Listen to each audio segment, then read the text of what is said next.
Bueno, continuamos con el desarrollo de la información. Damos cuenta del escenario que tenemos cerca. Estamos hablando de las próximas elecciones legislativas, PASO, que se van a desarrollar el 12 de septiembre.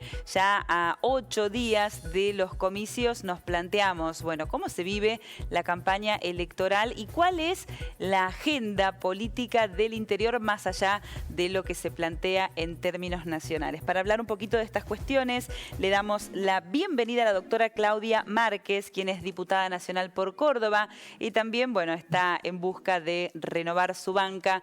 Muy buenas tardes, Claudia, ¿cómo le va? Muy buenas tardes, Marina, muy bien, muy bien. Aquí estamos. Muchísimas gracias por el contacto. Estamos ya en el tramo final de la campaña electoral que ya por llevarse a cabo en el contexto de pandemia es una campaña que está particularmente enrarecida. Pero la consulta es cómo la están viviendo ustedes respecto de los ejes de campaña y también de este escenario tan particular que estamos atravesando. Bueno, este es un escenario muy particular, sin dudas, como consecuencia de la pandemia y de este sesgo que tiene la sociedad en relación, bueno, a sus pérdidas, a su dolor, a sus incertidumbres, a sus desmejoras económicas, y en el medio esta pandemia que también nos encuentra sin una presencialidad, sino que un trabajo a través de la virtualidad, pero con mucha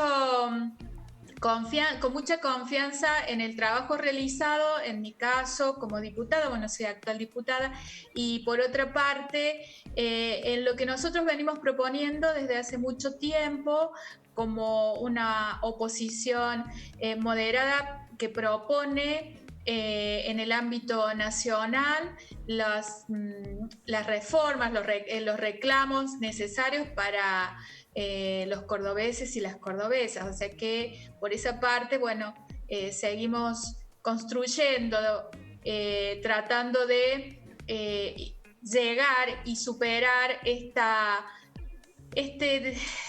disputa que por ahí se ve entre los grandes actores, oposición y oficialismo, que bueno, que para nada nos benefician ni mucho menos resuelven los problemas que tenemos los argentinos. Claudia, en eso estaba pensando, ¿no? ¿Cómo es construir una oposición moderada o una tercera fuerza en el marco de, bueno, un escenario tan polarizado o un país marcado por la grieta en términos nacionales? Digo, el escenario nacional tiene dos opciones que son predominantes, pero las provincias tienen sus propias fuerzas políticas y su propia agenda. ¿Cómo es hacerla valer o cuál es necesariamente la agenda del interior del país?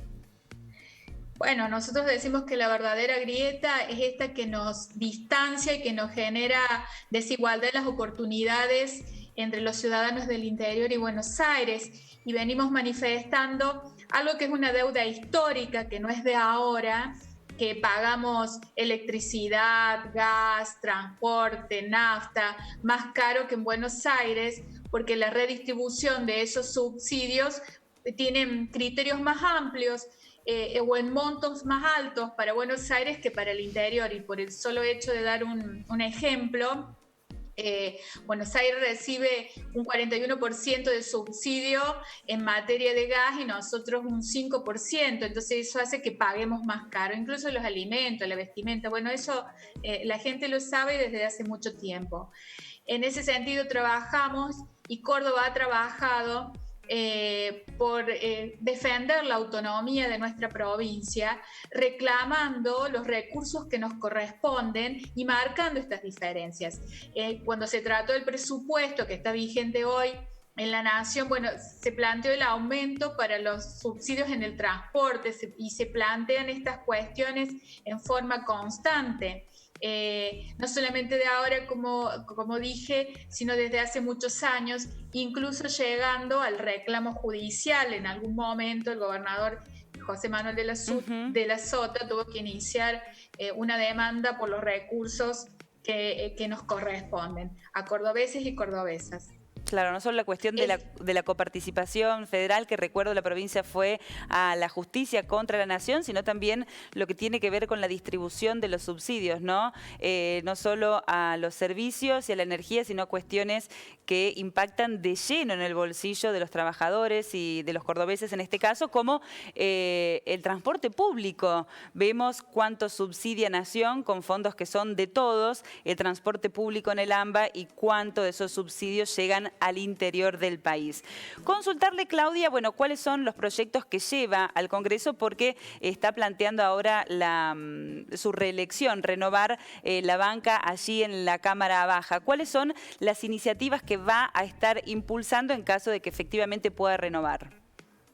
Bueno, como yo estoy en ejercicio, nosotros estamos trabajando fuertemente, y esto a continuación, en un régimen de promoción de las economías de interés común, de intereses colectivos, del bien común, la economía circular, que en Córdoba tanto se utiliza para agregar valor a nuestra materia prima agrícola ganadera, y que ha generado un círculo virtuoso que da beneficios sociales, económicos y ambientales. Y un ejemplo de ellos es los biocombustibles. De hecho, nosotros intentamos hasta último momento planteando un proyecto propio de biocombustibles para que no se sancionara el que finalmente salió aprobado y al que nos opusimos, porque es regresivo para nuestra provincia y desalienta la inversión, las grandes inversiones que se hicieron en este tipo de actividades productivas. Por otra parte, acabo de terminar, después de 12 meses, que también fuimos afectados por la pandemia en esto de las restricciones a la circulación, y nuestra actividad se vio modificada como la de todos, un Código Civil de la Salud, con la recopilación, armonización y actualización de la legislación nacional en materia de salud. Esto lo tomamos como experiencia de mi paso por la Defensoría del Pueblo y los reclamos y los amparos que los ciudadanos y ciudadanas debían hacer para el cumplimiento de coberturas de prestaciones de salud. Se analizaron 884 leyes, decretos y resoluciones al respecto. Eso es algo que, bueno, lo hemos presentado, aún no lo hemos dado a conocer porque empezó la campaña y es un proyecto muy importante. Creemos que va a aportar claridad en materia de las competencias nacionales y provinciales en materia de salud, y creemos que es necesaria una salud pública ordenada y ordenadora a su vez, que fue lo que ocurrió, que expuso la pandemia, ¿no es cierto?, de las deficiencias en ese sentido. En materia de género hemos propuesto legislación de la equiparación de género en los tribunales colegiados nacionales, en el ámbito deportivo. Bueno, se aprobó y acompañamos la equiparación en el ámbito de periodismo, de la comunicación. Bastante proyectos presentados. En materia productiva presentamos una resolución aclaratoria con relación a la clasificación del maní, para la reducción de las retenciones que pesan, porque había sido, no es considerada industrial, había sido cambiada la clasificación en el nomenclador. Bueno, un poco el hecho de pertenecer a esta región del interior productivo y estar en contacto con los problemas que afectan en forma directa a los vecinos, a los productores, a todas las fuerzas de nuestra región. Bueno, hemos hecho presentación de proyectos y una rendición de cuenta que vamos a estar acercándoles para que ustedes lo tengan. Bien. Claudia, sí quiero preguntarle cómo va a cerrar el año el Congreso, porque en contexto electoral sabemos que no se tratan muchas iniciativas o proyectos de peso, pero estamos en un escenario tan sensible que necesitamos tanto que se hable de salud, que se hable de economía, que se hable de educación, que la verdad es que, la incertidumbre tiene que ver con eso, ¿no? ¿Cuándo vuelven a sesionar y cuáles son los principales ejes de la agenda parlamentaria para lo que resta del año? Bueno, actualmente hay que renovar el protocolo de sesiones remotas, porque este modo que es semipresencial para algunos diputados y para otros que lo hacen por vía remota, tienen que actualizar sus protocolos para sesionar. Entendemos que en lo próximo deberían estar convocándose a sesiones porque quedaron proyectos que han sido tratados en comisiones y pendientes de tratamiento. Pero bueno, también esperando que se restablezca, porque como vos decís, son muchos los temas a los que nos tenemos que abocar para buscar las soluciones y las salidas a esta difícil situación que nos trajo la pandemia, que traiga certidumbre para los ciudadanos, que planteen y que resuelvan las problemáticas, como vos dijiste, en materia impositiva. También hay una deuda de una reforma profunda en ese sentido. Nosotros planteamos la reducción de las retenciones que perjudican y nos perjudican porque desincentivan la inversión productiva. Así que entendemos que apenas se esté renovado el protocolo de funcionamiento, van a seguir las sesiones de las comisiones y las sesiones para analizar los proyectos. Claudia, ¿creen que lo van a...?